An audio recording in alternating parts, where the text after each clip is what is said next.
Bwana Yesu asifiwe. Na kusalimu kwa jina la Yesu. Natumai umeamka salama. Tena Mungu amekuinua. Ila kuna wengine hawajaamka. Kuna wengine wamelala kabisa mauti. Lakini wewe umeamka salama. Hebu mwambie Mungu asante kwa jambo hilo.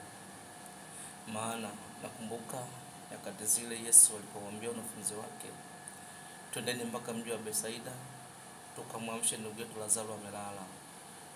Wanafunzi hawakumuelewa ana maana gani. Lakini Yesu akawaambia, twendeni Betsaida, rafiki yangu Lazaro amelala.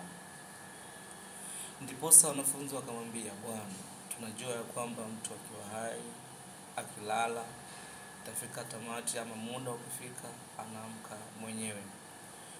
Kwa nini tutoke hapa twende mpaka Betsaida tukamwamshe Lazaro aliyelala?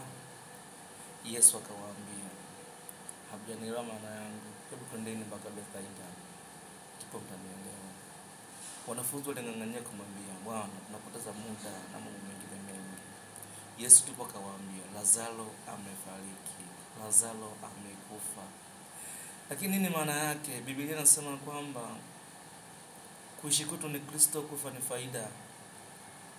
Na walio katika Kristo hao hata kama watakufa hawajafa, bali wamelala mauti. Lakini wale ambao hawapo ndani ya Kristo wakija kufa wanakufa mauti. Bwana asifiwe. Bwana Yesu apewe sifa. Hili ni neno ambalo Mungu mwenyewe anatuambia. Ndiposa wakaondoka mpaka katika mji wa Betsaida na kumkuta Martha na kumuuliza vipi. Martha akamwambia, Bwana, ungelikuwepo Lazaro asingekufa. Na sasa Lazaro yupo kaburini yapata siku 4. Yesu akasema, wapi mmemweka? Twendeni. Martha akamwambia, Bwana, ananuka sasa. Akasema, hapana, twendeni. Walipofika kaburini, Yesu akaamuru liondoeni jiwe ili Lazaro aweze kutoka nje. Wakaliondoa jiwe, na Lazaro aliyenuka, alizalaulika, aliyekufa akatoka kwa sanda yake kabisa. Hivyo alilala mauti.